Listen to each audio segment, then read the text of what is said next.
Morning all.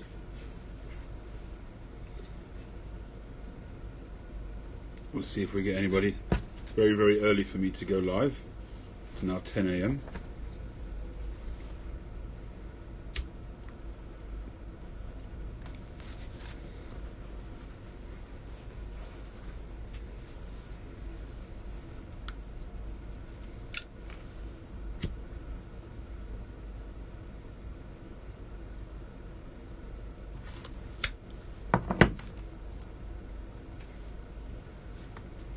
Good morning, pot pickers. How are we doing today?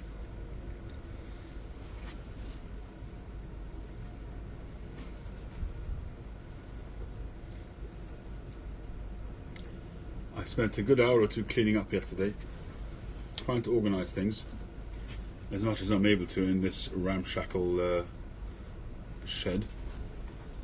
I had a couple of tampers, and I don't know what I've done with them.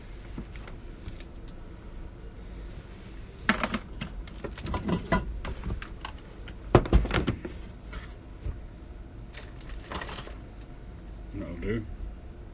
That's the one from Tree and Nail.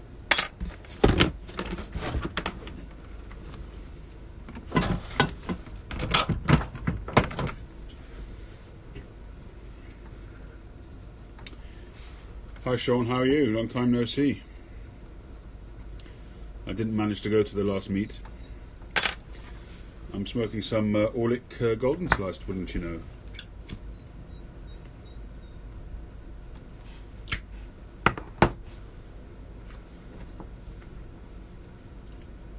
Jack Daniels.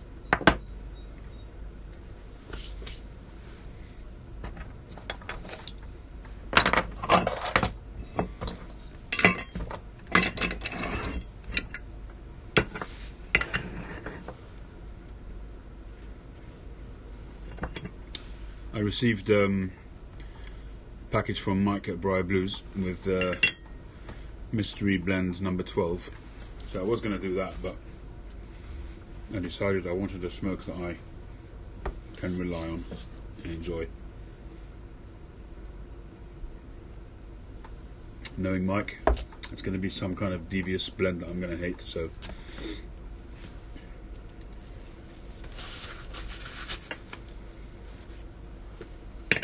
I had a decent night's sleep for a change, but I woke up with a stonking headache, and I don't know if you get withdrawal symptoms from caffeine, but I stayed off caffeine yesterday. I had only decaf coffee.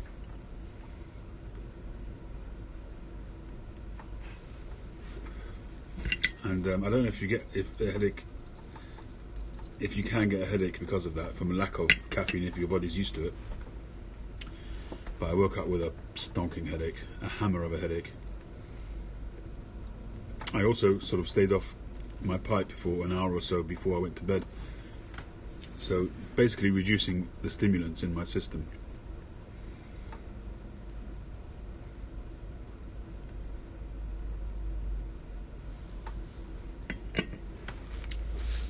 Got a very busy day ahead today.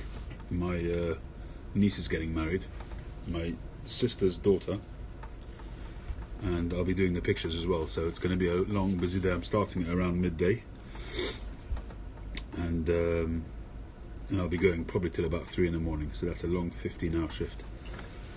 So I figured before I set off I'll just spend a bit of time in the garage. I'm going to be resanding and restaining some of these pipes. So this is a lovely poker, it's got a really nice grain, and it's got fantastic bird's eye there, which is really not being maximised. So if I stain that up properly. Hi Tony. Yeah, I figured as much. So I don't know if I'll have to regulate it so that I still have some caffeine, but maybe not as much as usual. And this was the pipe that I made. If you remember that I cracked the shank, you can see the line just around there somewhere. Hopefully you can see it, but the grain on this pipe is just phenomenal. But again, so you can see the grain very nicely. This isn't really a high contrast grain, but it's fairly contrasty. But it was before I kind of developed the system that I use now. So I want to redo this one. I mean, just look at the bird's eye there. This will just be phenomenal once it's restained. So I want to restain that one. This one here, this is the Angel pipe. I'm probably going to leave it natural actually, because I think that the shape and the fact that it's it's got really nice grain there as well, and on the sides. But I think that I'm going to leave this one natural. You know, I can't do every single pipe the same. And this one here, which is the pipe that I made recently, also got a lovely grain, but I think I can do better with the staining. Fantastic bird's eye on the rim there. I think I can do better. It's a little bit uneven, the colouring and so on, so I might do this one as well, but for this morning I'm just going to do the easy ones, which are straightforward in terms of sanding.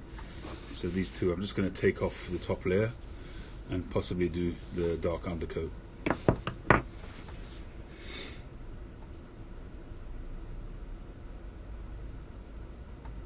Good morning, Guy.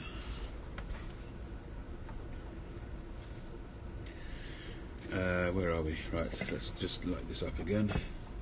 This is the volcano I made a while back, which I managed to mess up the junction here between the stem and shank. You can see it there. They don't quite meet. Interesting pipe, reverse plateau sort of seam going down the bottom there. This one as well would really come up beautiful with the contrast stain.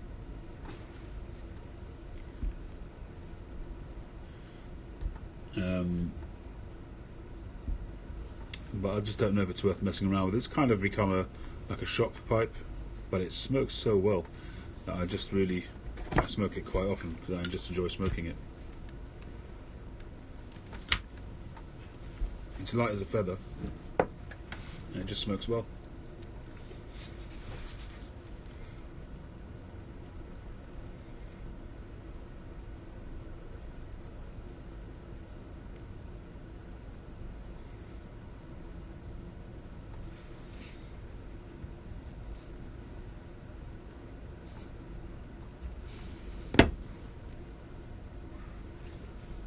So I'm going to get sand, go to 600, and 600 is actually usually enough. Sometimes I'll go higher. So this particular pipe here, I think I went to about 1,000, and you can see that finish. It's just like a really nice mirror finish. But on most of the pipes, when I go to 600, this sort of workflow that I use in terms of the staining and the buffing and the polishing and the waxing, it just gives a really nice finish at around 600. So but we'll see how we go. Maybe we'll go a bit higher than that.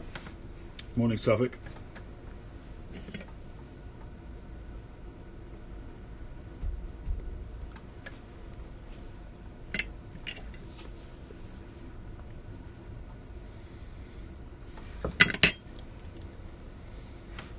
So I'll grab a bit of 400.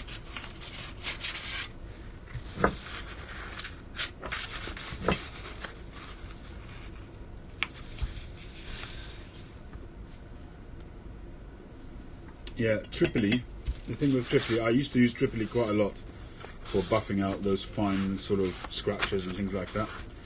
But the thing is with Tripoli is that there's two things. It actually can introduce fine scratches. I do use it, but I've really almost stopped using it. I've got different compounds that I use now.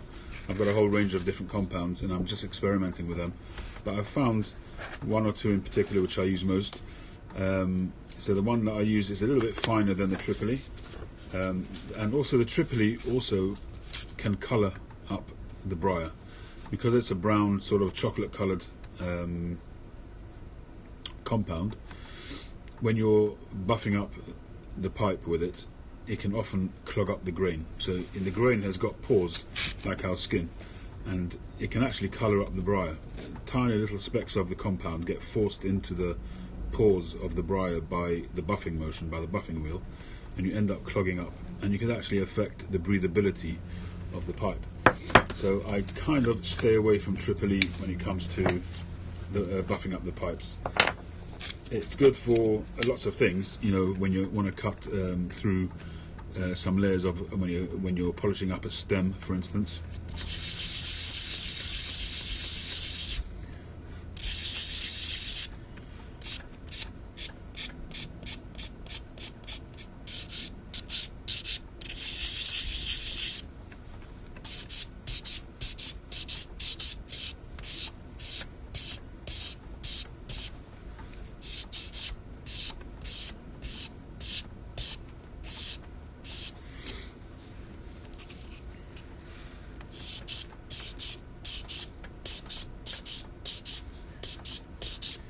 So at this stage of my game, I'm not really, sanding up to crazy grits. When you really get a glass-like finish and you can't, under a microscope you wouldn't even see the micro scratches. I'm not really doing it up to that standard. It's almost, some people go to the stage which is, more than the eye can see kind of thing, smoothing it out to that level, which is, if you've got time on your hands and you can charge £1,000 a pipe, then yeah. But at this stage, the workflow that I've developed, I'm very, very happy with the outcome. The finish is really good. The last few pipes that I've done and the pipes that I reworked, that I did a video on the other day, really came up very, very nice. Morning, Sean.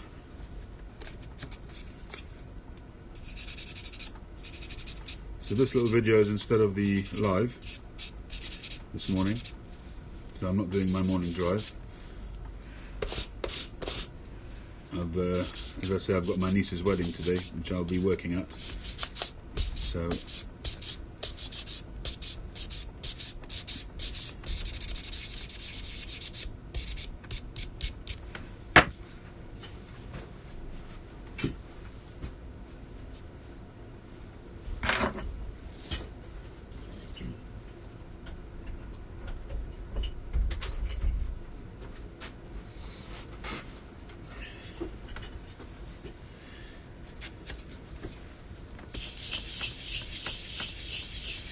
actually, we've got really beautiful, feels almost spring-like this morning.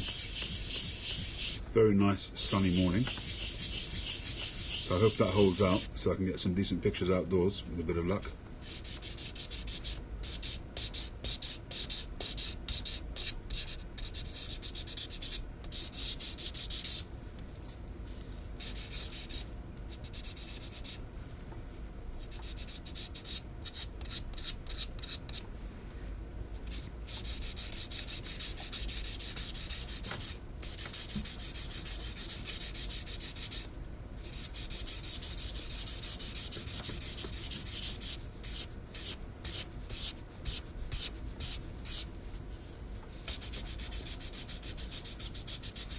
Sometimes it can be a little bit sort of, what's the word, frustrating, I suppose you can call it, when you finished up a pipe and then you realise you've got the ding in the pipe somewhere. I had that with one of my pipes recently.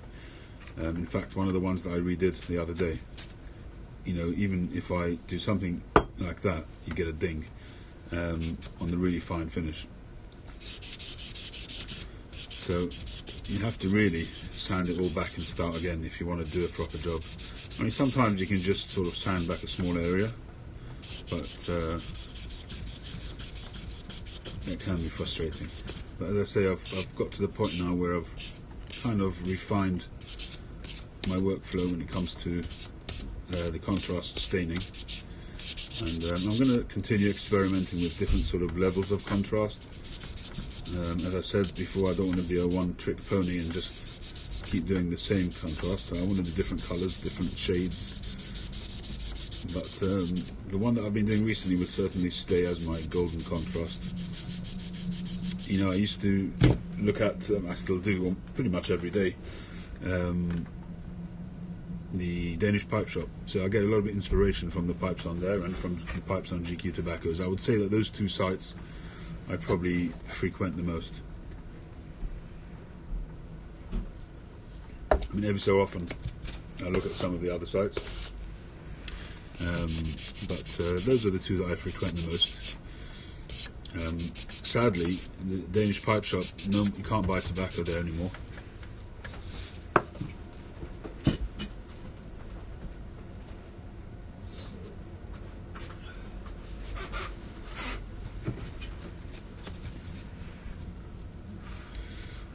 So on the odd occasion that I buy a pipe, which is becoming less and less, obviously, making my own, I still look out. I'm still on the lookout, for, you're always looking out for something special. I don't rule out buying pipes, but certainly not pulling the trigger like I used to.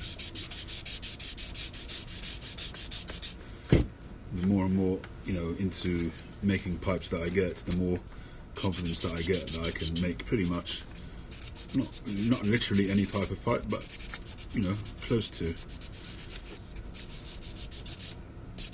The interesting thing is that even though you can make pipes, there are certain things about some pipe makers which they're very, very specific to them. There's a certain style. Like, I'll give you a good example, because that kind of style stands out. If you look at, say, a Nording pipe, some of his series, you know instantly when you see it that it's a Nording pipe. If you look at Neerup pipes, you can pretty much tell a Neerup pipe anywhere. Any type of pipe of his, you can pretty much see that straight away. So if you want to get, if one of those types, one of those styles catches your eye, the only way to do that, to have one of those, is to buy one.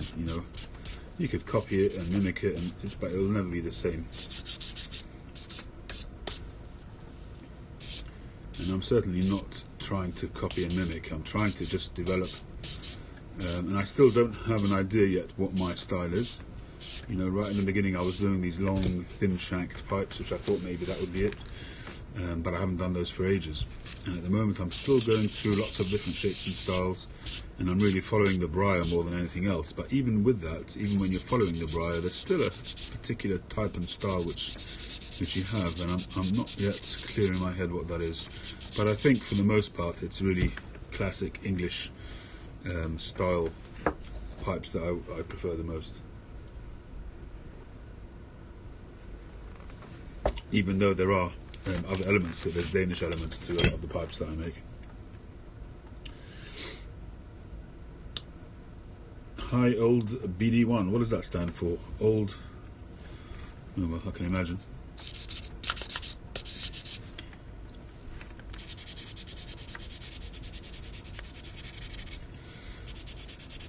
And I've finally made contact with a company that makes metal stamps. So I hope in the next few weeks to have my own stamp for stamping the pipes.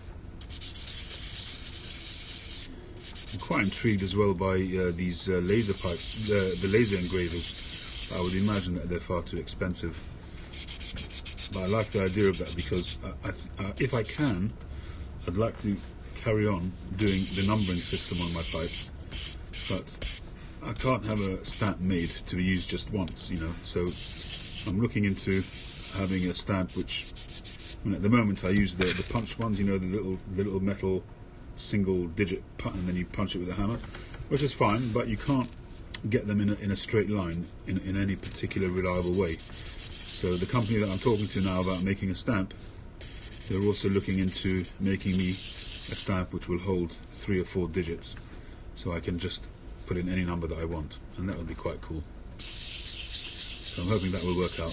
So I'm hoping, they said it takes a couple of weeks, but till the order is finalised it might take a few days, so I reckon within about 3 weeks or so, hopefully I'll have at least the main stamp, which will be the LCS Breyers, which I intend to have LCS Breyers over London made, which I quite like that. I'm proud of where I live, and I think that's a nice thing to be able to put on a pipe, London made. There were several makes that I've had London made on them in the past.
So, what's everybody else smoking at the moment?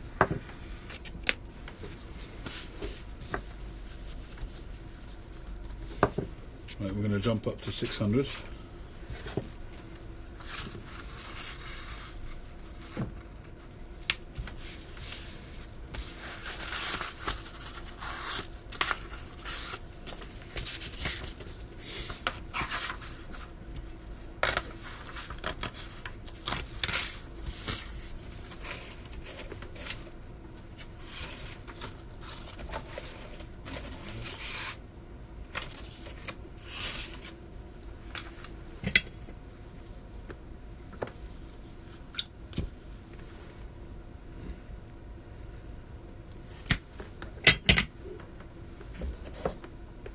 Cheers.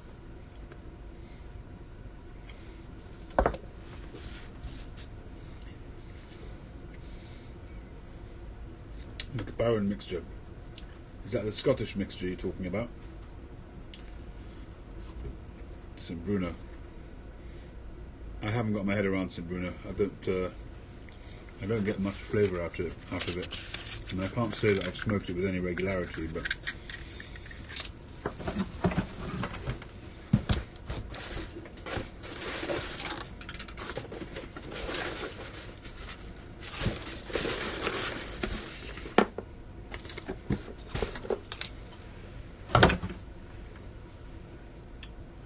Squadron Leader, McLaren Navy Flake. Are you smoking those together or separately?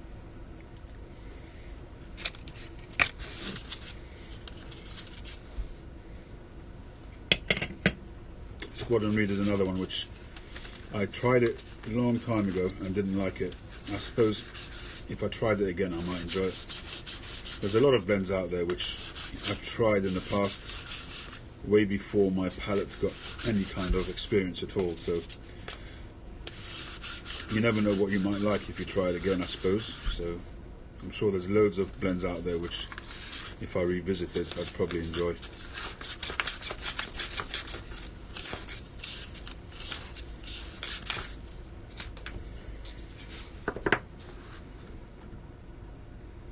Squadron Navy Flake. Well, I could see that being a bit of a crossover, Navy Flake with Squadron Leader.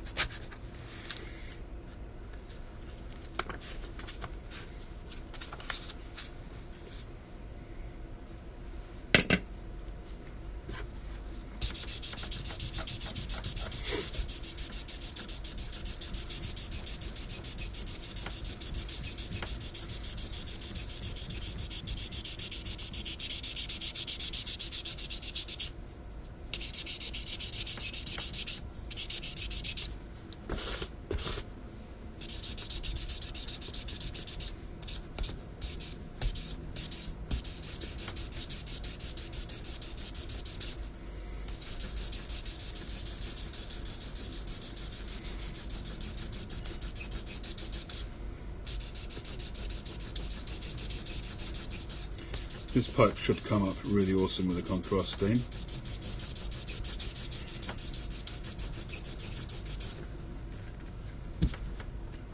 Yeah.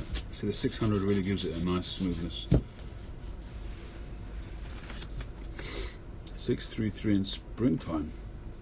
That's interesting. Are they not quite similar? Is the 633 the one that's Solani with Perique, right? And the Springtime is straight Virginia, isn't it? Or is there something else in the Springtime? That's the Samuel Gawith Springtime, right?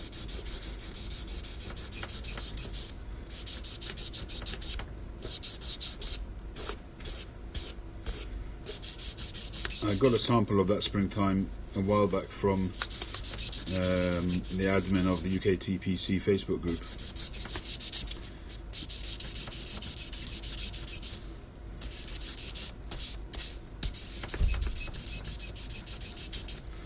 And at the time I didn't think much of it, to be honest, but again, it's something which was a long time ago.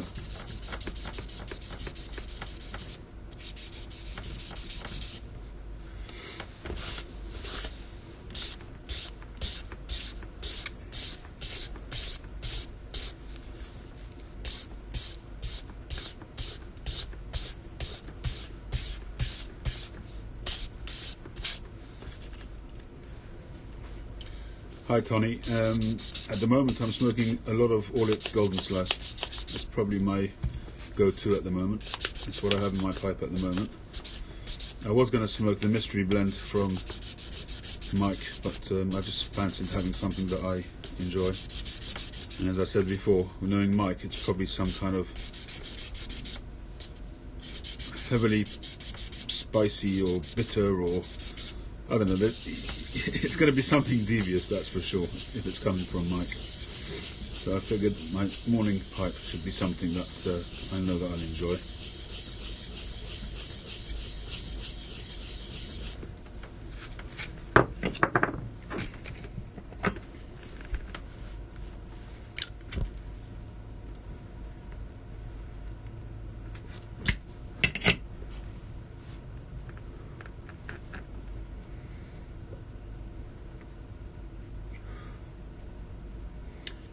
I did not know that. The springtime is a vapor with the topping as well. What flavour is the topping? Right, so if it's aged in sherry barrels, it may not necessarily be a topping, but it could just be an infusion from the sherry barrels, much like something like Throgmorton Cellar, which is, you know, they have that stave, don't they, of that of the bourbon barrels, which gives it that bourbon flavour with the latakia. So it's not necessarily a topping, but it does take in some of that flavour from the influence of the sherry caskets, or barrels rather.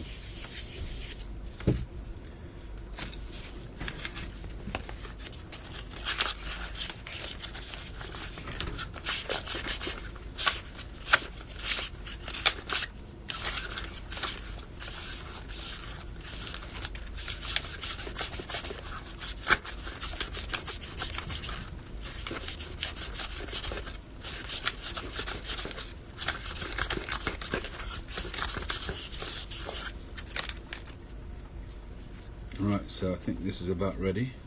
Just need to take my gloves off so I can feel it properly.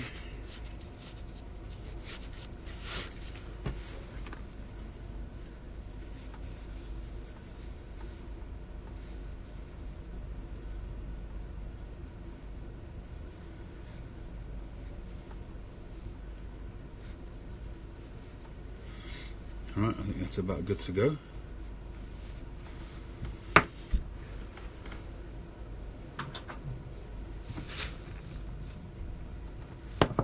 Let's get the gloves back on, and we can put on the dark coating.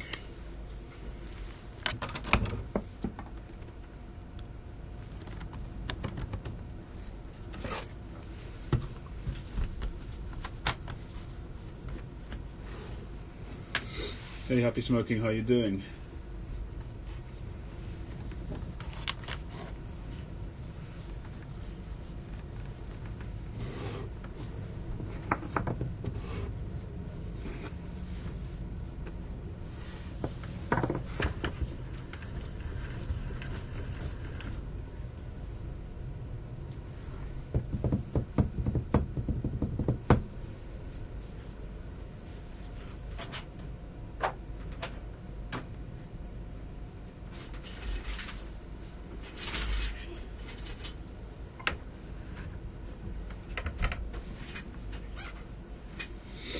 Morning, John.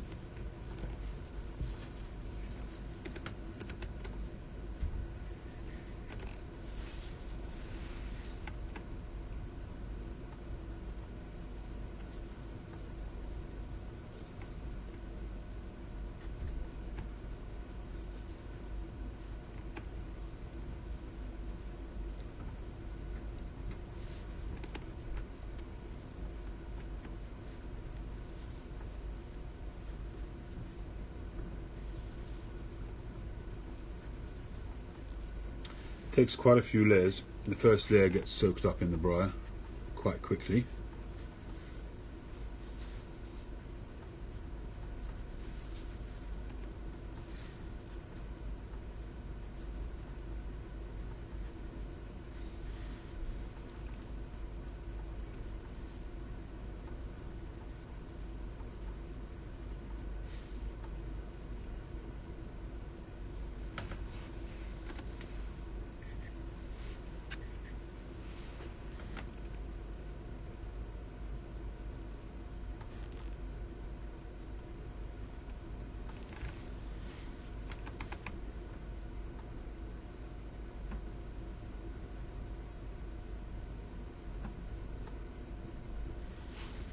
So are we all European based here today? Because I guess in the States it would be like 5 in the morning. 5:30 in the morning.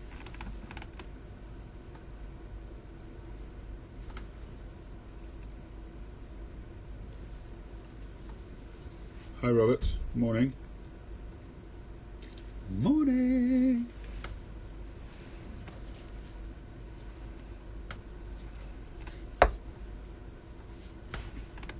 Alright, so that's the first coat. And that's, you can see it's already drying off. Doesn't take long. And on we go with the next one. Norway Tawny. Coat number 2.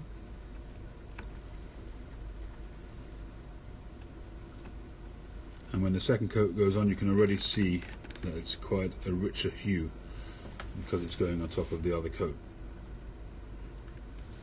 And I'll do several coats usually.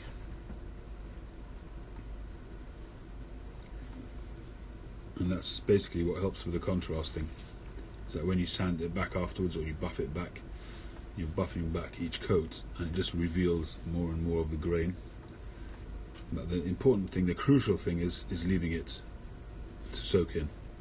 So in the old days I used to stain, and as soon as it was dry I would buff it up, and if it was a really grainy piece of briar then you'd still get a nice bit of grain through, but it wouldn't be contrasty. It would be even. It would be kind of linear. Whereas when you leave it overnight, it soaks into the briar, and then when you sand it back, you're sanding back.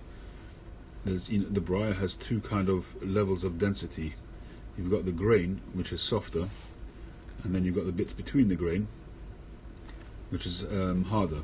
So the softer bit absorbs the stain, whereas when you sand, the harder bit doesn't absorb it, and that comes off when you sand it, so you end up with that contrast. So the more layers you do, the more you can play around with how that contrast. This is layer number 3. It's still absorbing really quickly, so the main thing is to leave it, ideally to leave it overnight, but even 12 hours really is enough. But 24 hours certainly. So you look at the richness there on the shank, the richness of the colour, which is already, it's looking good.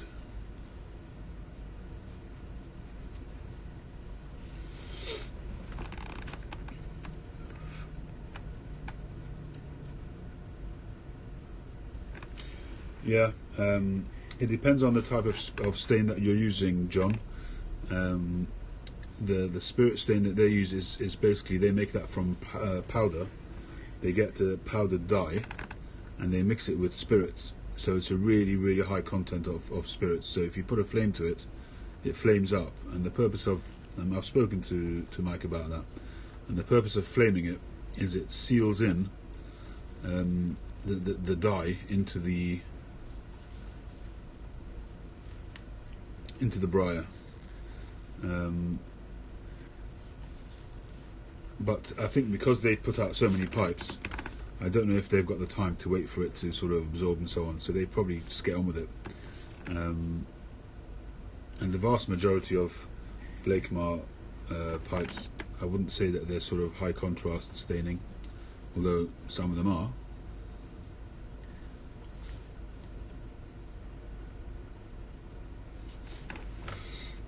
But that's part and parcel of it. Every sort of carver has their own way of doing things, which they develop over time, and I'm still a spring chicken. But I'm very, very happy, very, very happy with the results of my staining. Whilst you always want to keep developing and getting better, where it is. So we're just going to let it dry off a little bit.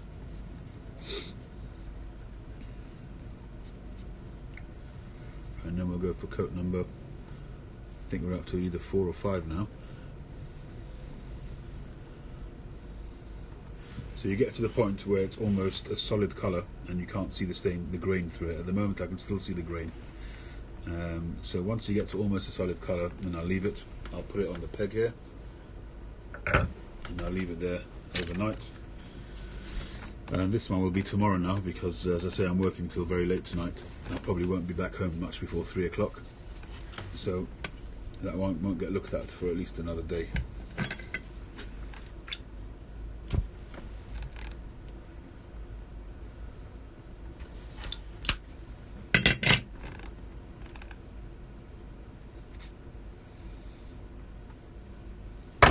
Oops, smoking my Volcano.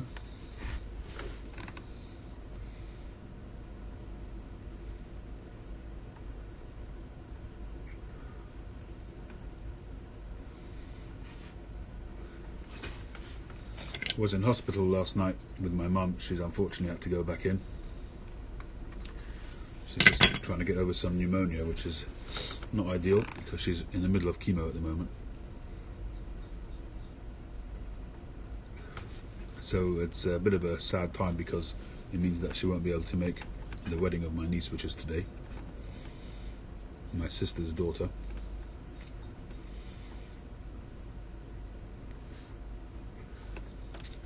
Don't know, there's a possibility they might let her out for a little bit just to pop in, but we'll personally, I think, as difficult as it is not to have your own mother at your daughter's wedding, more important that she gets the care that she needs.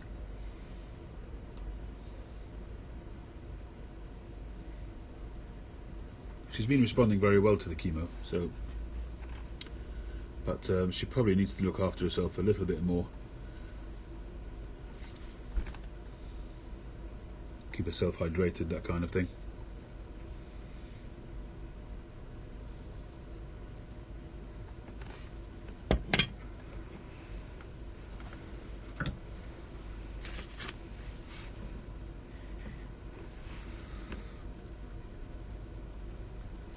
Alright, coat number, I think this is number 4 or 5.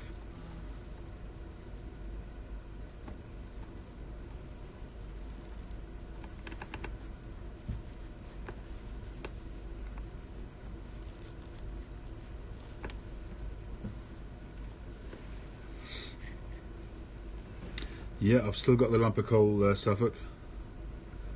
It's just that I'm hardly smoking Latakia these days, and that pipe has pretty much only had Northwoods in it.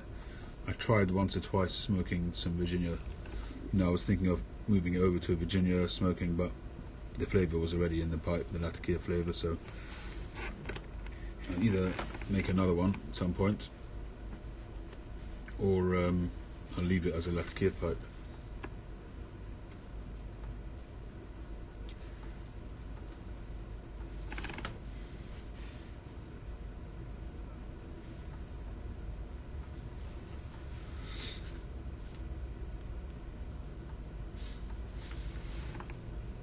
I had a lot of good feedback for that pipe, so I definitely want to make some to make available for sale.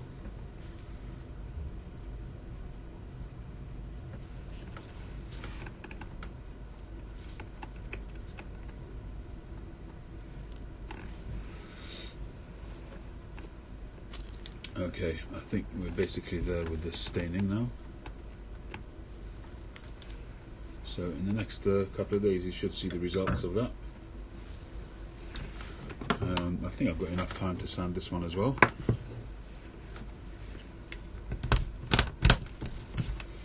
I'm not sure if I'm going to do this one today. I probably won't, and I don't know, it's quite a tough one to handle. It's got a lot of nooks and crannies and needs a lot of time for sanding. I struggled sanding this one to start with. Spent a lot of time on it, so I'll probably leave this one aside for now.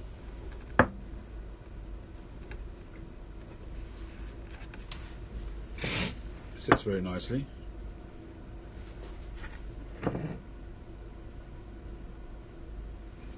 Well, it sits. I'd say very nicely, but it's a nice looking pipe anyway. Okay, Suffolk, I'll certainly bear that in mind. I will get. I'll tell you what it is. I've been very fortunate with the quality of the briar that I've had. So oftentimes I'll set out looking at a piece of briar thinking it's not such a great piece of briar, I'm going to go for a rusticated finish, and then when I get into the block itself and I start sanding it and shaping it, and it reveals, you know, some beautiful grain. That's what happened with the pot that I recently did. That pipe is actually phenomenal. I might even restain that one. The grain on that one is stupendous, so I might restain that one as well. A really wide pot, wide bowl would be great for Latakia blends or for Orientals, anything which is flavorful with a bit of complexity, because it's got such a wide bowl. It would be ideal for that.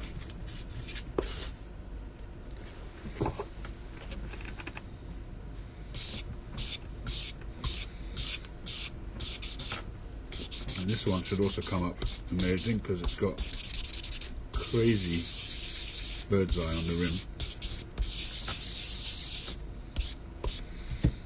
You can just see the structure there.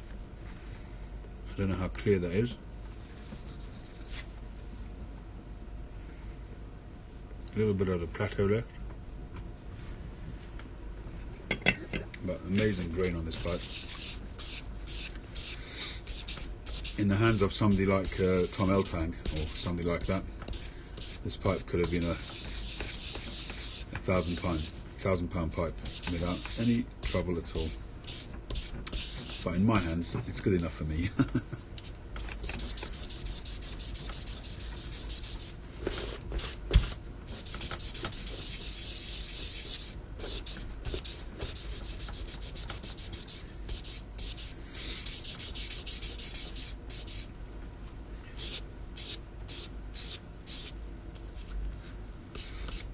Suffolk, in terms of the lump of coal, you're talking about the same kind of size, a really hefty, although it wasn't hefty in weight, but certainly in look.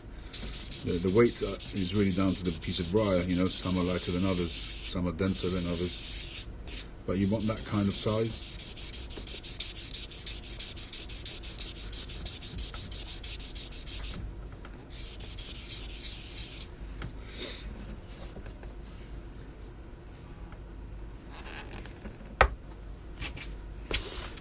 There's no obligation, don't worry, I'm not committing you to it or anything. You know, even people, when they ask me to do a commission, which I'm not formally doing as yet, although if somebody says they want a particular shape, I'll say, okay, fine, I'll make one. If you like it, you'll get first refusal. That's about as close to commissions that I'm doing at the moment. But nobody's obligated to buy any of my pipes, even if it is done, you know, ostensibly for them. So don't worry about that. I'll make the pipe, Suffolk, and if you like it, you take it. If not, you don't. It's fine.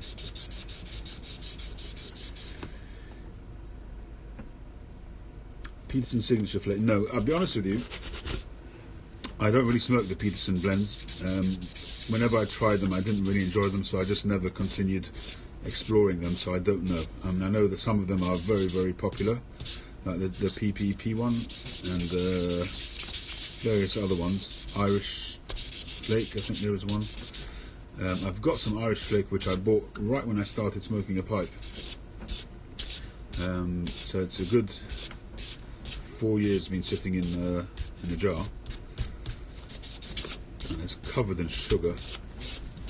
I do dip into that every so often, but I'm really not familiar with Peterson blends, I'll be perfectly honest with you. What type of tobacco is it? Very close to Dunhill Flake, right? Okay. Well, Dunhill Flake is very nice. If you get a good sort of version of it, I find with Dunhill Flake, a couple of years age is a must, or at least a year. Fresh, to me, it's not so good. That was the last mystery blend from Market Briar Blues, and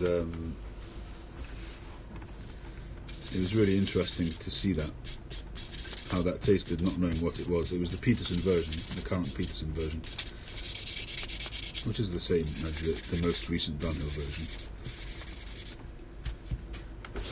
Yeah, no problem, Suffolk.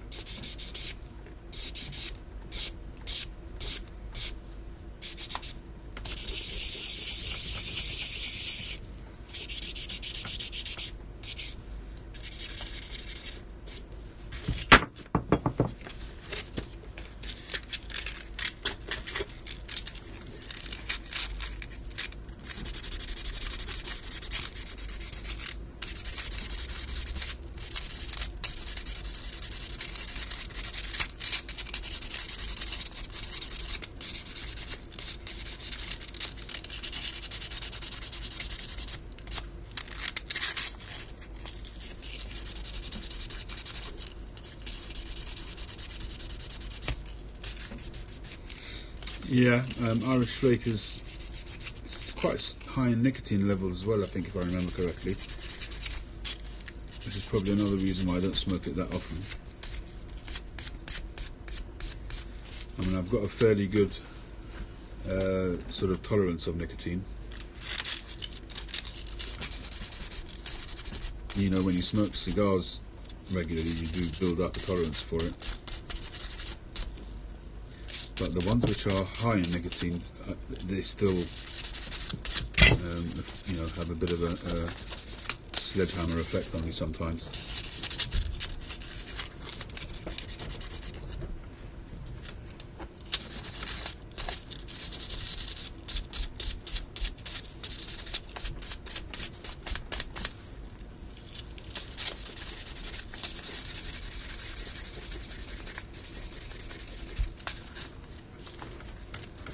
Thanks, Tony.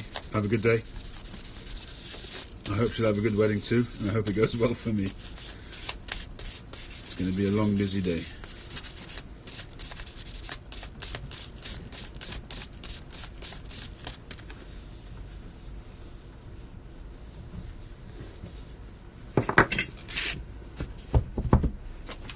Right, so let's go up to 600.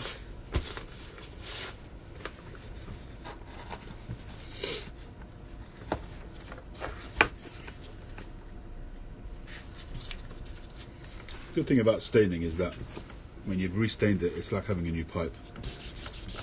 You know, if you've drastically changed the stain, hopefully for the better, it just gives you a new, refreshed kind of excitement to smoke the pipe. And both of these pipes, well, this one was a pipe which was for sale and will be. It's not a pipe that I'm smoking. It's unsmoked. I'm basically building up quite a stock to. I'm going to be sending a whole bunch of them to GQ Tobaccos, and hopefully he'll put a few of them on his website, and we'll see how that goes. But I'm waiting on my stamp to come through, so they can be official. You know, the current stamping that I'm using is fine. You know, people like Phil Rivara still just use that. You know, the punch stamps, the single digits. But I think it's high time that I had a proper stamp to give the pipes a bit of a professional, bit more of a professional edge. I quite like the idea of the laser engravers, but I imagine they're going to be thousands and thousands of pounds, which I certainly don't have sitting around for spending on a laser.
got another peg up over there on the left. So right, let's get a staining.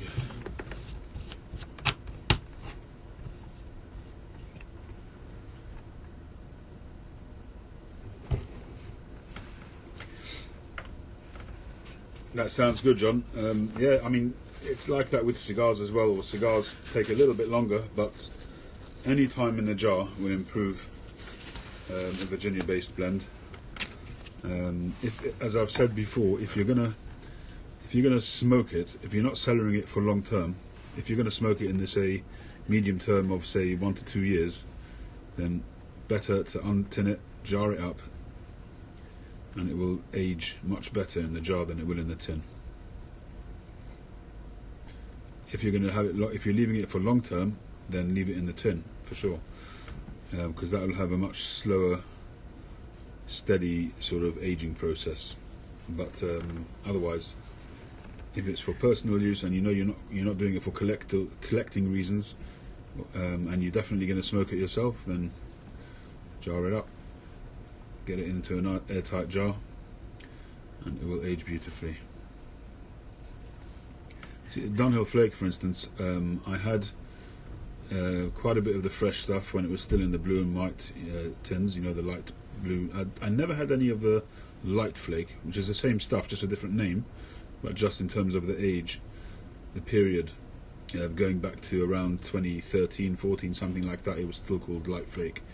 And then it changed over to Dunhill Flake because of the European regulations. I'm not sure when the actual changeover took place, but it would have been about 8 to 10 years ago. That's the first layer. You can still see the grain popping through there. So I had some fresh Dunhill Flake at the time, and then I managed to buy, somebody who had stopped smoking was selling off pipes and tobacco, and I bought a jar. It was already jarred. I think it was in 2017, and the jar was dated from 2015, and the difference between the fresh and that 2015 jar was quite significant.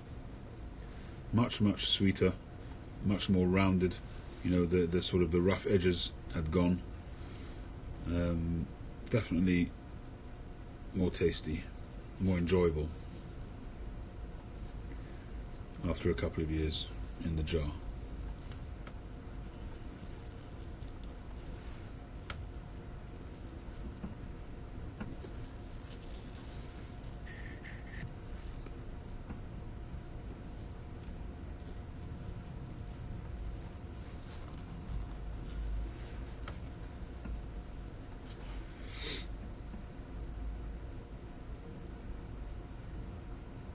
So you can see it's already taking on a nice rich hue.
ASMR. It's not the first time somebody has said that about my videos, and the first time somebody did mention it, I didn't know what it meant. I had to look it up.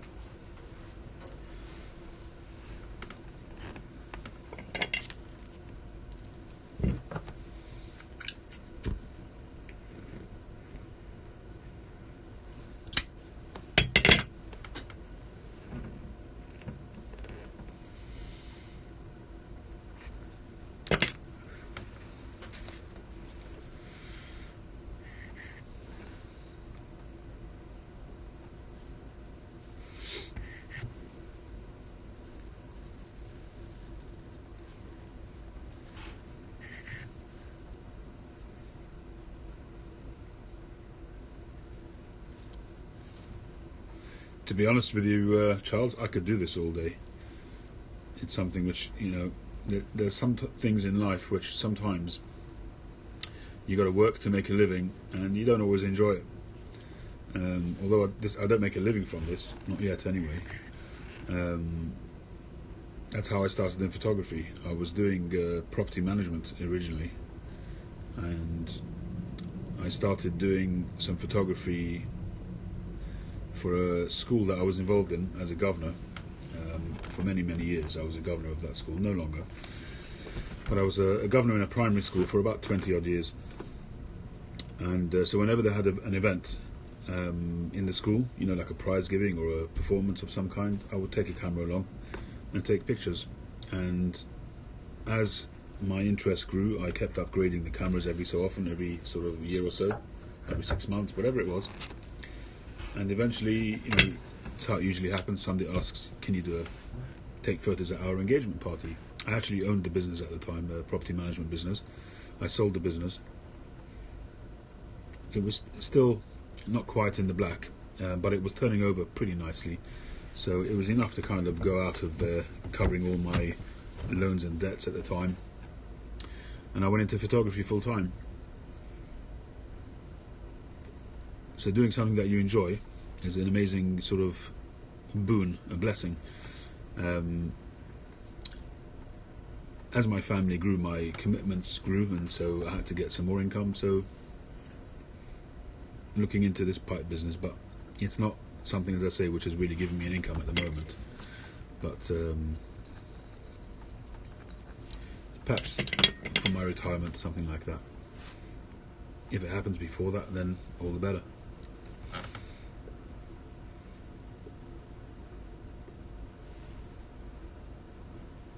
It's kind of a scary kind of precipice that you're on, because I feel like that I'm on the precipice of being able to really make some nice pipes, to take that leap of faith and jump and kind of move into that full time. With pipe smoking especially, it's a bit of a risk. You've got to really be up there with your game to make a living from it, I think. Which is why I started by doing things very slowly with small investments. I didn't go taking any loans or anything like that, and I just bought things piecemeal. And I still got loads of stuff which I could be investing in, but as I say, I'm doing it very slowly. My biggest sort of catalyst, the point where I kind of moved into the next level, was definitely buying the lathe, which was just over a year ago. And that's really where things took off big time.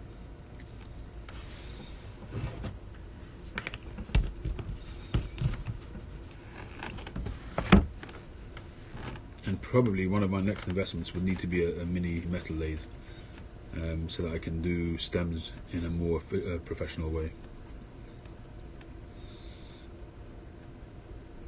Well, tampers, I did do tampers in the beginning, just to train myself on the lathe, just to get used to using the lathe. But I'll be honest with you, tampers, if I can spend time doing tampers or doing a pipe, there's no question I will do a pipe. You can't sell a tamper for much money. If I was going to do tampers, maybe to give them away with a pipe, maybe something like that. But unless you're, sorry, just a second.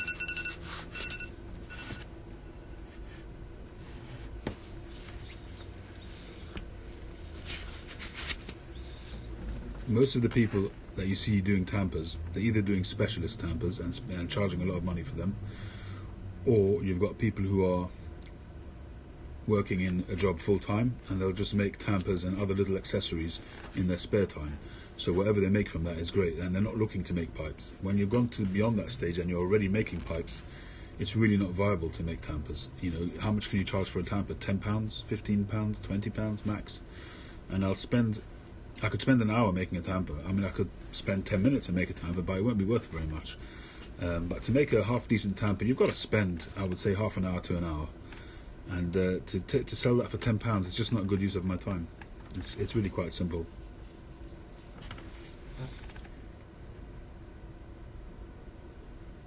But I suppose if I was kind of get geared up to do, say, a batch, say, of 10 tampers in a go, and try and knock them out in like a sort of factory line kind of idea, and I can make 10 in the space of a couple of hours, that might be worth doing. But even at that rate, if I sold them at, say, £15 each, it's £150, and I could make a pipe. Well, a pipe would take a bit longer than a couple of hours, but I suppose it's just a matter of balancing things out. I suppose when you've sort of been sanding all day and you've had enough making a pipe, it's a nice sort of bit of escapism to go and do something else, just to change the scenery a little bit, and then go back to making a pipe. Yeah, I suppose there's room for everything, really.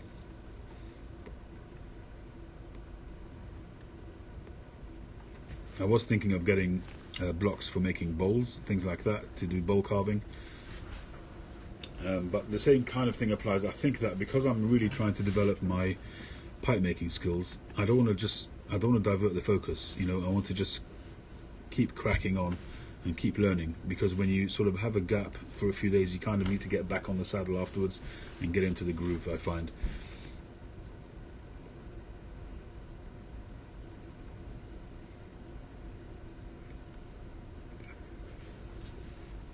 Yeah, a lot of people use shell casings, Charles. Yeah, that's kind of an idea, John, is to have pipes and a tamper set, which is that I could see the value in that, because it's kind of enhancing the pipe that you're selling. So it's really part of that pipe sale rather than it being for making tamper's sake. But I think what is quite nice is to make a tamper out of the same piece of briar, perhaps, that you've cut from the pipe. That might be an idea. So especially if you've got a big block. This, for instance, here, I could actually make a pipe out of this, but this is actually an offcut from a block that I made a pipe. So this was obviously a very big block, and the shape of the pipe would have been sort of something like that, and this was the middle bit. But you can see I've done a rough drawing there, but I could quite easily make a pipe out of that. But it would be nice to make a tamper, I guess,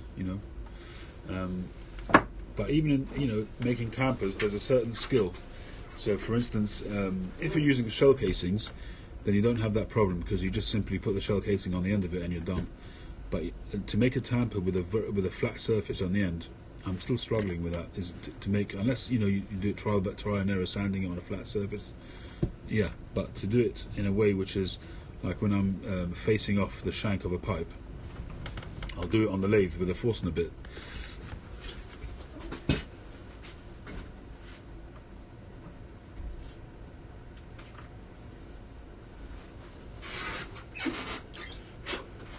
So just to give you an idea, that's a Forstner bit. So when you put that against the shank of a pipe, that's completely straight, and that when that goes on the end of the shank, it will obviously give you a very straight, and when you've got it lined up correctly on the lathe, you get a completely perpendicular straight finish. But when you're doing a tamper, there's no way of doing that once it's off the lathe, and I can't do it with this because you end up with a hole from the center punch. So I've yet to develop a way to make a perfectly straight end on something which is not on the lathe anymore. You can do something like this, which is very simple, is to put a cap on it, and then it doesn't matter what the inside looks like. So that certainly, those are all avenues which I could explore when I'm ready to do that.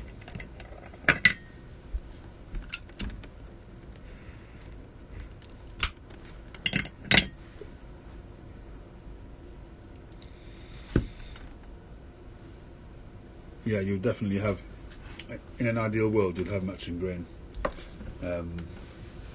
Depending on which part of the briar you cut off to use for the tamper. But to be honest, most briars, by the time you've sort of cut bits out, there isn't usually enough there to make, it's not usually long enough to make a tamper. You can make a small stubby tamper. So even this piece, which is quite big, that's about as long as you can get, and it's only about 3 inches, which is not great.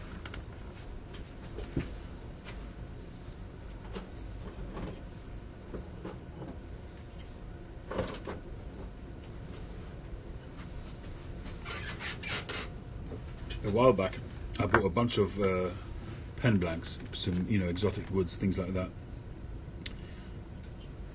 Really nice spalted wood, to make tampers with, but I've just never got around to it.